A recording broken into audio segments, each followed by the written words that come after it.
Hello everyone, welcome back for more Let's Play Startropics. So, you recall when I said we might hit a fairly uncomfortable moment?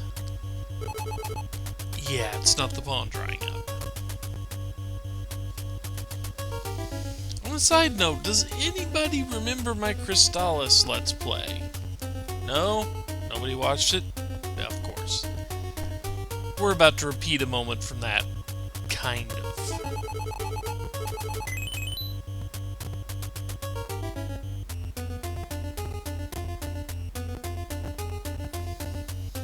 But now that we've got the fortune teller's crystal ball,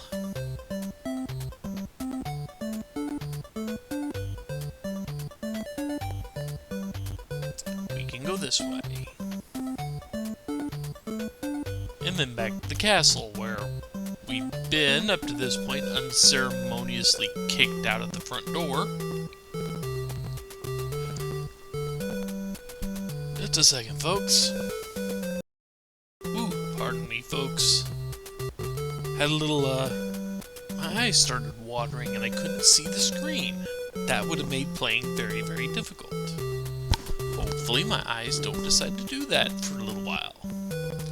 But this is probably going to be a somewhat shorter video. Definitely shorter than the 22-minute dungeon marathon I had last time. Even though I didn't die once in that place. Well, anyway, let's give the crystal ball back to her. Please give it back to me! You give it back to her. Can't get simpler than that, I guess. Yes, we want to enter Shikola. Folks, it was the 80s. We didn't know any better. Okay, it was 90s, but this game was started development in the 80s.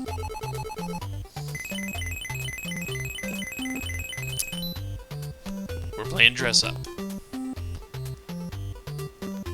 If you recall my Crystallis playthrough, and I'm sure none of you do, there was a scene where we had to get into an Amazon village, and what did we do? Change ourselves into a woman so they wouldn't kick us out because we were a guy. Same principle here. Kind of uncomfortable in today's climate. Just a little. And I'm not going to speak any further on this. Just know that retrospectively, it just now, looking back, hindsight and all, it's a little icky. Are you going to do what I ask, game?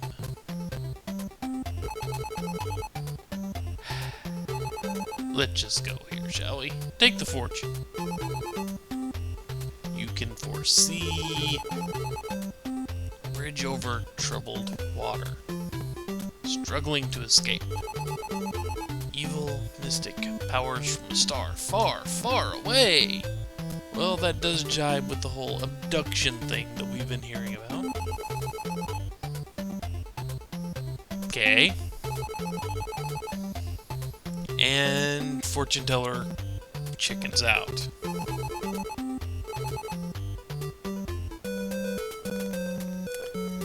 And we're here. We can change back if we want to. Not yet. We'd have to leave and... No. I guess we have to talk to the warrior here, who thinks we're from Radicola. No, we don't, because we need to enter here and talk to people. So let's do that. And this game is not subtle. Not in the least. Not subtle at all. Not a bit.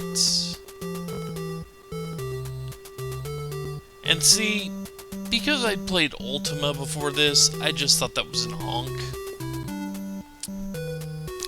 How naive I was. But yeah, I thought that was an honk. It's not. That is exactly what you think it is. It was the 80s. Times are different now.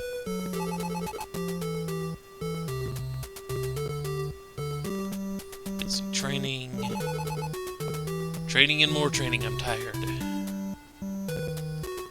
I'm not commenting any further. Just know that this does not sit that well with me.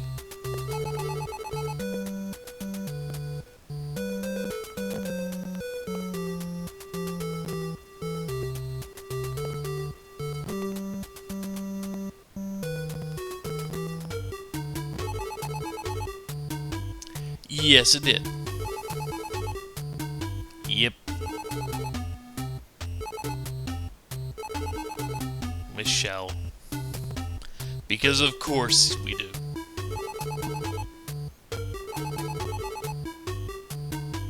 How will you miss me? You've known me for like 2 seconds. Talk to the head warrior first. But she is suspicious that we do not sound feminine.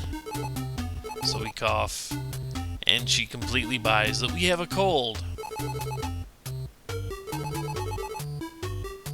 And because apparently this is not the smartest queen in the world, just hands over a more powerful weapon. That we need more than 6 hearts to handle the shooting star with skill, which means if we are under 6 hearts, 5.5 or below, it'll just be the basic yo-yo. Above that, it'll be shooting star. Hopefully I can keep it shooting star for very long periods of time. That went well. Apparently that queen is just not too bright, but let's talk to, or just not too perceptive.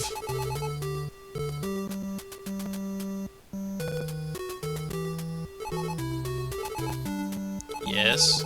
Shout abracadabra and jump 10 times at the tunnel end. Okay, fair enough.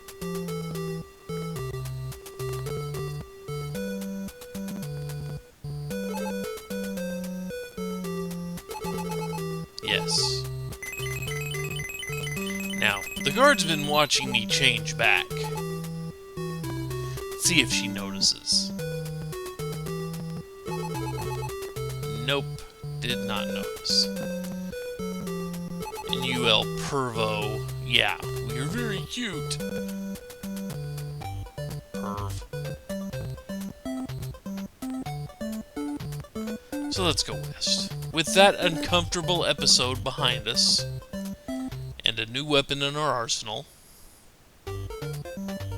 Well, it'll be a new weapon when we gain a heart back, which will let us do, like, very soon. 3, 4, 5. Oh yeah, abracadabra.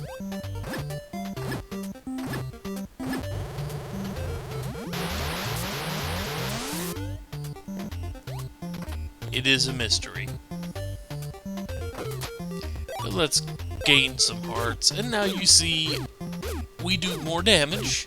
I believe this gives us an extra 0.5. It's 1.5 times stronger than the regular yo-yo. So you can see why you would want to keep this thing up as long as possible.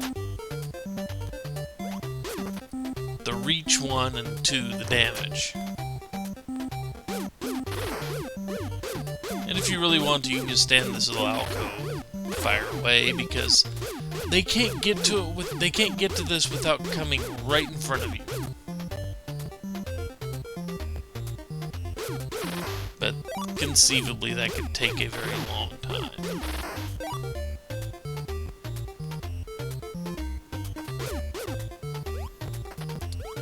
Let's say hi to some old friends, huh? The little mud skippers. Who go down in one shooting star hit now. Remember how much of a pain they were originally?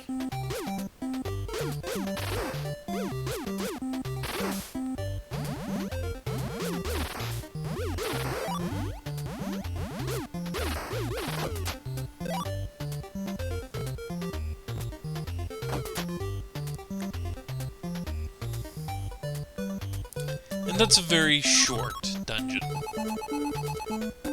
Mainly there just so you can get the hang of using the new weapon. However, where we want to go is right there. And we're kind of blocked off from down here. But, as you would probably expect, hidden passage. Yeah, you should be used to that by now, right? I don't think there's anything up here.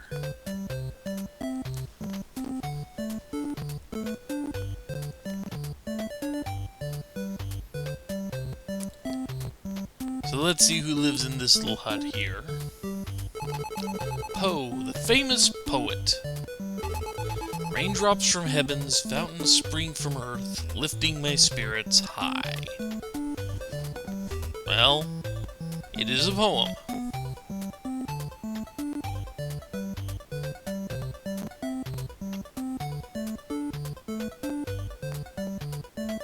It's not a haiku. Oh well. But that's all he will say. He just asks us if we like that poem. And now, we have what is ostensibly a fairly lengthy dungeon. Not 20 minutes long, and I don't recall a boss fight here, but you know, there is a little section that if you don't realize what you have to do, you can do it infinitely, which gets real annoying real quick. But, just because I don't want this thing to stretch out to a half hour, I'm calling this video now. When we return, we tackle this dungeon. Until then, take care, folks. See you later.